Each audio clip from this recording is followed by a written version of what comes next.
첫 번째, 10계단 중에 첫 번째, 믿음에 대해서 우리가 배웁니다. 믿음에 대해서. 자, 질문과 대답 형태로 이 모든 내용이 구성이 됩니다. 그러니까 이 질문을 우리가 함께 생각을 해야 되겠죠. 자, 첫 번째, 경험적 믿음이 얼마나 중요한가? 이 가운데 믿음이 없는 분은 한 분도 없습니다. 다 믿음의 사람들인데 그 믿음이 경험적 믿음이어야 한다는 것이죠. 히브리서 11장 6절에 믿음이 없이는 하나님을 기쁘시게 하지 못하나니.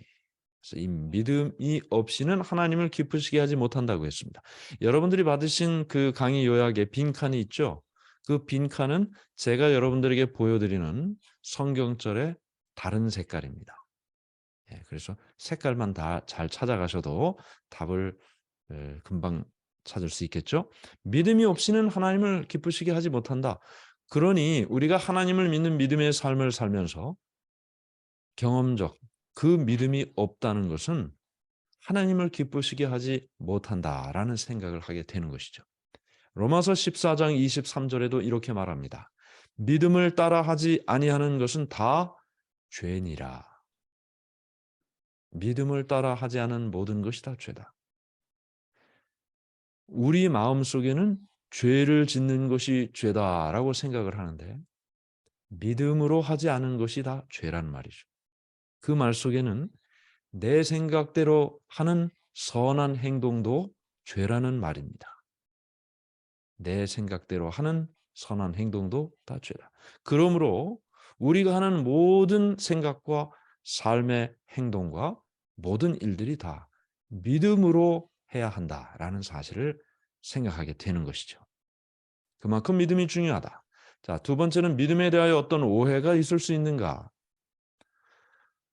누가복음 17장 5절 6절에 사도들이 주께 여짜오되 우리에게 믿음을 더하소서 하니 주께서 이르시되 너희에게 겨자씨 한 알만한 믿음이 있었더라면 이 뽕나무더러 뿌리가 뽑혀 바다에 심기어라 하였을 것이요 그것이 너희에게 순종하였으리라. 믿음에 대해 어떤 오해가 있을 수 있는가? 여기 예수님께서 말씀하신 것을 보면 말이죠. 큰 믿음이 아니라도 작은 믿음도 엄청나게 큰 일을 이룰 수 있다. 큰 일을 생각하기보다는 작은 믿음이라도 믿음을 갖는 일이 중요하다라는 사실을 우리가 생각하게 되는 것입니다. 참된 믿음이 무엇인가? 여기 야고보서 2장 19절은 이렇게 기록하고 있습니다. 내가 하나님은 한 분이신 줄을 믿느냐? 잘하는도다. 귀신들도 믿고 떠느니라. 여기 참된 믿음은 신뢰라고 했습니다. 참된 믿음은 신뢰다. 우리가 살아가면서 믿음이라는 말 속에는 여러 가지 의미를 생각할 수 있는데요. 오늘 우리가 생각하는 가장 중요한 것은 참된 믿음은 의지하는 것이라는 것입니다. 의지하는 것이다. 우리가 아무나 의지하지 않아요. 길거리에 걸어가는 모르는 사람을 의지하지 않습니다. 내가 알고 내가 그 사람에 대해서 믿을만 하다는 확신이 있을 때 그 사람을 의지합니다. 믿음은 의지하는 것이고 신뢰하는 것입니다. 알아야 의지하고 의지할 만한 대상이래야 신뢰를 갖게 되는 것입니다. 여기 귀신들도 믿고 떤다라는 이 귀신들이 믿는 이 믿음은 신뢰나 의지를 말하는 것이 아닙니다. 알고 있다는 거죠. 하나님이 한 분이신 줄 귀신들도 믿는다라는 그 말은 하나님이 한 분이신 줄을 귀신들도 안다는 말이에요. 귀신들도 안다. 그러나 이 귀신들이 하나님을 의지한다든지 하나님을 신뢰한다든지 그렇게 하지 않습니다. 오늘 우리가 믿음을 가져야 한다. 참된 믿음을 가져야 한다. 경험적인 믿음을 가져야 한다라는 말 속에는 그 믿음이라는 말 속에는 우리가 하나님을 의지해야 된다. 하나님을 신뢰해야 한다라는 말씀이 포함되어 있는 것입니다. 참된 믿음은 의지하고 신뢰하는 것이다. 그 믿음을 우리가 가져야 한다.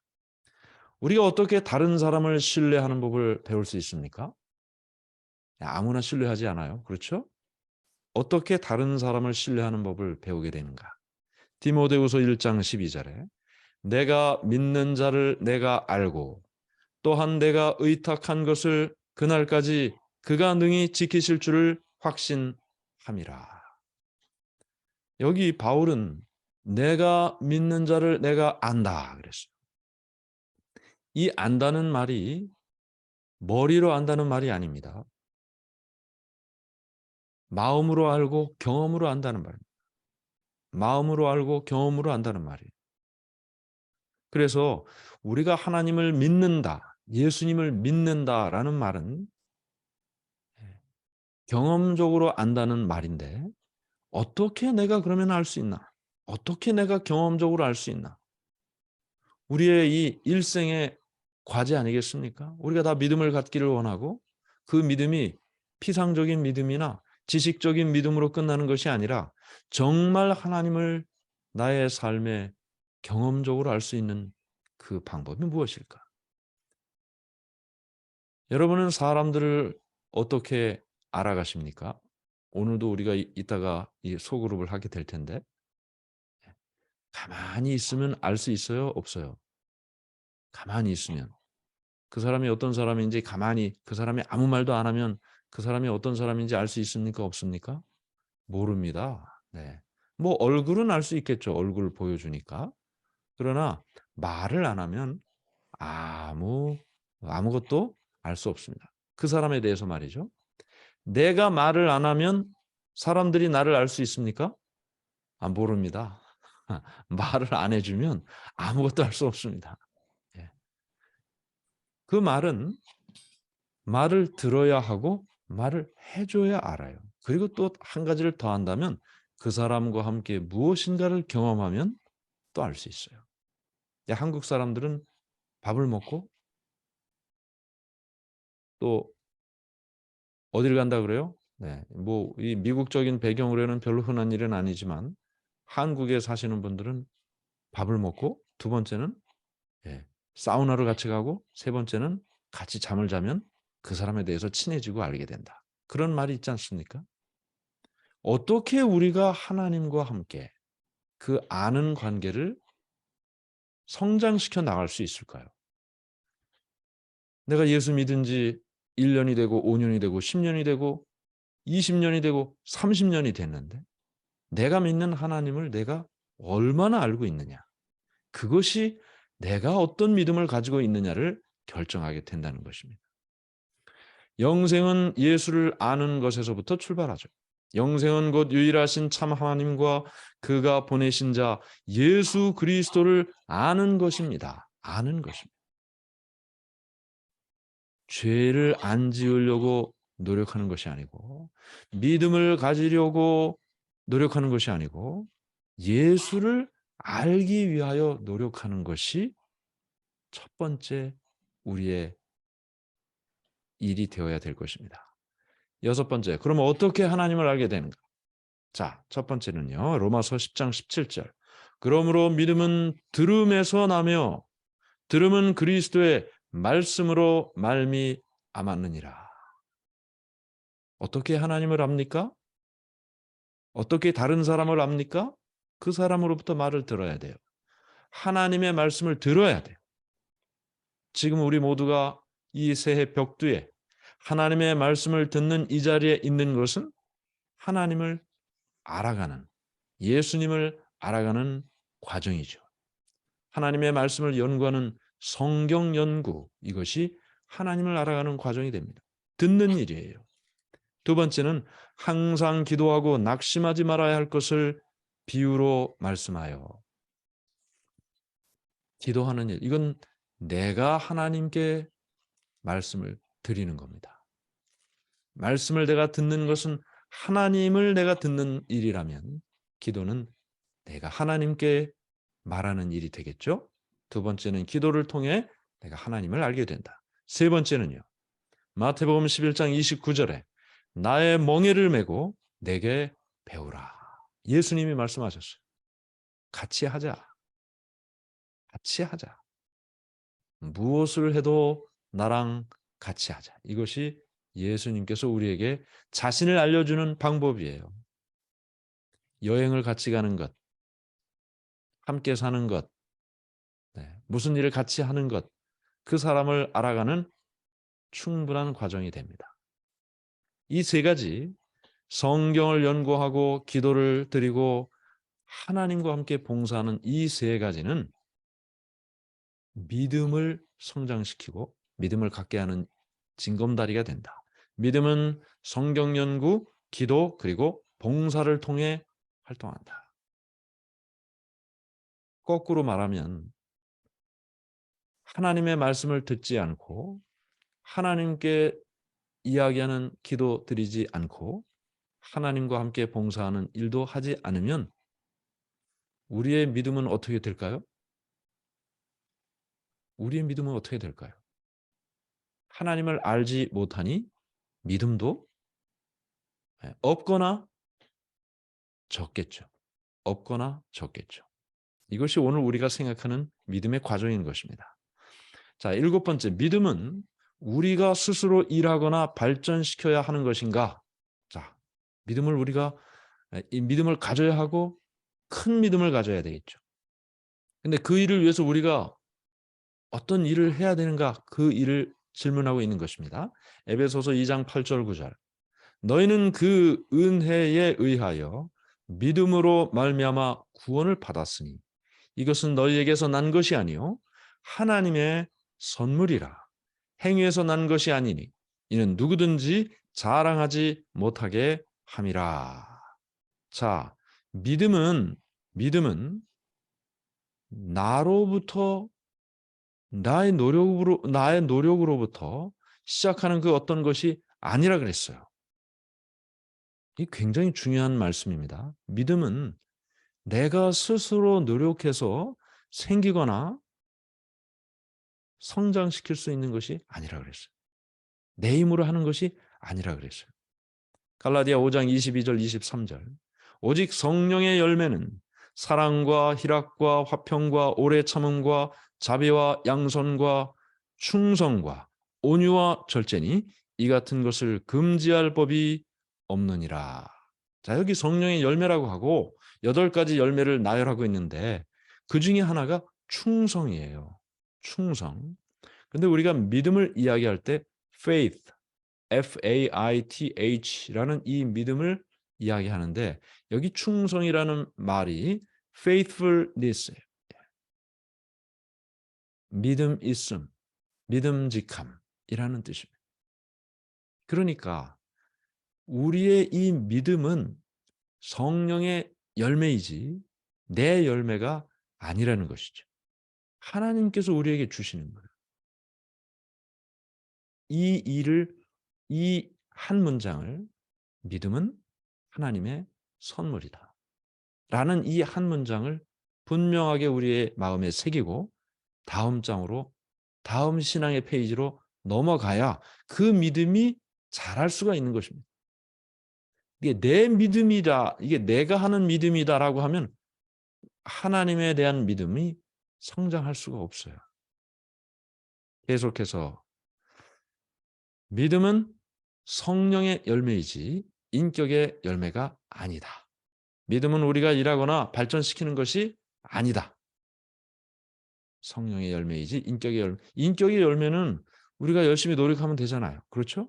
우리가 이 한 해를 시작하면서 내가 아주 뭐 좀 열심히 해봐야 되겠다. 다른 사람에게 이렇게 해보고 살아야지. 교회 가서 이렇게 해야지. 가족들에겐 또 이렇게 해야지. 인격의 열매를 우리가 생각할 수 있어요. 물론 그것도 쉽지는 않아요. 작심삼일이라고 1월 달에 생각한 게 12월 달까지 가기는 쉽지가 않은 것이. 그러나 10개 중에 하나라도 우리가 생각하게 되는데 믿음은 그것 아니라는 것입니다. 이것은 성령의 열매이다. 8번째 이렇게 말합니다. 믿음의 선물을 받는 데 있어서 노력이 필요한가? 자, 이게 선물이라고 했는데 그럼 가만히 있으면 됩니까? 이 1월 초에 감나무 밑에서 감 떨어질 때까지 가만히 있으면 되는 겁니까? 아무것도 안 해야 되는 겁니까? 예. 그건 아니에요. 그럼 뭘 해야 되나요? 뭘 하질 말아야 하고 뭘 해야 되나요? 예, 그걸 분명히 우리가 알아야 돼요. 하지 말아야 할 것만 열심히 하고 또 사시는 분도 있어요. 그건 하는 게 아닌데 해서 될 것도 아니고. 뭘 해야 하고 뭘 하지 말아야 하나. 믿음을 갖는 것은 하나님의 선물이다. 내 힘으로 되는 것이 아니다. 그건 내가 해야 될 일이 아니에요. 그럼 그 믿음을 받기 위해서, 하나님의 선물을 받기 위해서 내가 아무것도 안 해야 되는가? 그건 아니란 말이죠. 디모데전서 6장 12절. 믿음의 선한 싸움을 싸우라. 영생을 취하라. 이를 위하여 내가 부르심을 받았고 많은 증인 앞에서 선한 증언을 하였도다. 싸우라 그랬어요. 싸우라. 싸우는 일은 가만히 있는 일이 아니에요. 뭔가를 해야 되는 거예요. 내가 내 몸을 쳐 복종하게 하면, 바울은 그렇게 표현했어요. 매일 싸우는 거예요. 싸우다 매일 죽는 거예요. 나를 매일 죽이는 거예요. 무엇을 위하여 싸우는 것인가? 하나님을 알기 위하여 내가 할 수 있는 최선을 다하여 사는 것입니다. 그러면 자동으로 하나님께서 내게 믿음을 갖게 해 주시니까요. 하나님의 말씀을 나의 삶에 가까이 두기 위한 노력이 필요합니다. 선택이니까요. 기도를 더 열심히 하기 위한 노력이 필요합니다. 선택이니까요. 내가 기도를 선택해야 기도를 하는 거죠. 저절로 기도가 되면 얼마나 좋겠습니까? 그렇진 않아요. 저절로 하나님의 말씀이 꿀처럼 달고 말씀을 더 듣고 싶고 더 말씀 앞에 나가고 싶고 이러면 참 좋은데 쉽지가 않아요. 나의 삶의 환경 속에 말씀을 읽는 일, 말씀을 듣는 일, 기도를 하는 일, 봉사를 하는 일, 새해에 어떤 직분을 받았으면 거절하지 말아야 돼요. 왜냐하면 그 일이 하나님을 알게 하는 일이니까. 하나님을 아는 일을 통해 내 믿음이 성장하는 일이니까. 그렇죠? 예. 그거 다 거절하고 성경 연구 거절하고 기도도 거절하고 봉사도 거절하고 하나님을 어떻게 알 수가 없죠. 내 믿음이 성장할 수도 없죠. 적극적인 사고방식이 참된 믿음을 만들어내는 것이 아니고 믿음이 적극적인 삶을 만들어낸다. 믿음 없이 교회 일 열심히 할 수 있습니까? 믿음 없이 교회 일 열심히 할 수 있습니까? 선한 일 할 수 있습니까? 할 수 있습니다. 그렇게 보이게 할 수 있어요. 하나님께는 그렇게 할 수 없지만 사람들에게는 적극적인 사고방식, 내가 이 일을 할 수 있다. 믿음 없이도 그 일을 할 수 있어요. 그러나 적극적인 사고방식으로 믿음 있는 삶의 일들, 선한 행동들, 교회 봉사를 포함해서 말이죠. 그 일을 한다고 해서 나에게 참된 믿음이 생기는 것은 아니란 말입니다. 참된 믿음은 하나님을 아는 과정일 때에만 그것이 나에게 참된 믿음으로 영향을 미칠 수 있다. 아까 제가 믿음 없이 교회를 할 수 있습니까? 질문 드렸는데 할 수 있어요. 그 말은 뭡니까? 하나님을 나타내는 일이 아니고 나를 드러내는 일이면 그 일이 믿음 없이 하는 선한 행동이 된다는 말이에요. 그러나 내가 하나님을 알면 참된 믿음을 갖게 되면 자동적으로 주를 위하여 적극적인 삶을 살아가게 됩니다. 그것은 믿음 없이 사는 적극적인 삶하고 다르죠? 그렇죠? 하나님께 영광을 돌리는 삶이 되니까. 그래서 우리의 마음속에 오늘 우리의 배운 내용은 이렇습니다. 믿음이 중요합니다. 우리가 하는 이 모든 일은 믿음 때문에 하는 것입니다. 믿음이 아니면 우리가 이 아침에 이렇게 일어날 일이 아닙니다. 그렇죠? 믿음 때문에 하는 거예요. 그 믿음을 갖기 위하여 어떤 일이 필요한가? 믿음은 하나님의 선물이다. 내 노력으로 갖거나 성장시킬 수 있는 것이 아니다. 그렇다면 이 믿음을 위하여 내가 할 수 있는, 해야 하는 일은 무엇인가? 하나님을 알기 위한 노력이 나에게 필요하다. 어떻게 하나님을 아는가? 하나님의 말씀을 듣고 하나님께 기도를 드리고 하나님과 함께 봉사하는 일을 통해 나는 하나님이 어떤 분이신지를 알게 되고 하나님이 점점 더 선명해지고 가까워지고 그러면 하나님께서 내게 선물로 믿음을 불어넣어 주시고 자동적으로 믿음이 성장하는 것이다. 오늘 이와 같은 믿음, 이 참된 믿음이 우리의 삶에 가득하게 되기를 간절히 바랍니다. 네. 자, 여기 이제 몇 가지 이 강의를 마칠 때 꼭 이 내용을 하는데요. 여러분들의 생각이 얼마만큼 이 생각에 동의되느냐에 따라서 아 이 조금씩 바뀌어 나가기를 제가 기대하기 때문에 이 말씀을 적은 것입니다. 자, 이런 생각은 잘못된 생각이라는 거예요. 이것이 여러분의 생각 속에 있을 수도 있고 없을 수도 있고. 첫 번째는 믿음은 믿기만 하면 된다는 것. 이런 얘기하는 분들 많이 보죠. "아 믿기만 하면 돼." 뭐 지적인 동의가 참된 믿음이 아니라는 겁니다. 믿음은 믿기만 하면 된다는 것, 이것은 잘못된 생각이다. 믿음은 활동할 수 없고 실천하는 삶과 관계없다. 그렇지 않죠? 믿음은 참된 믿음을 갖게 되면 자동적으로 삶이 변화를 보여주게 되어 있습니다. 세 번째는 믿음은 우리가 일하거나 노력해야 한다는 것 아니라 그랬죠. 이것은 하나님을 아는 일은 우리가 노력해야 되겠지만 믿음은 우리가 노력해서 받는 것이 아니라고 했습니다. 네 번째는 적극적인 사고가 믿음이라는 것. 아, 나는 할 수 있다. 또는 교회 가서 그냥 열심히 일하는 것만이 나의 믿음이다라고 생각하는 것은 잘못된 생각이다. 순서가 잘못됐다는 거예요. 순서는 하나님을 아는 일이 먼저 선행되어야 한다. 자, 이것이 잘못된 생각들이에요. 자, 그러면 계속 지켜나가야 할 생각들은 뭡니까? 믿음에 대해서. 믿음은 신뢰이다. 신뢰. 신뢰. 믿음은 다른 일을 의지하는 것이다. 믿음과 신뢰, 의지. 예, 같은 의미라는 것이고요. 하나님을 아는 일에서부터 믿고 신뢰하는 일을 할 수 있다. 네, 오늘 이 아침에 하나님을 아는 일을 선택한 여러분들에게 하나님의 복이 함께 하시기를 간절히 바랍니다.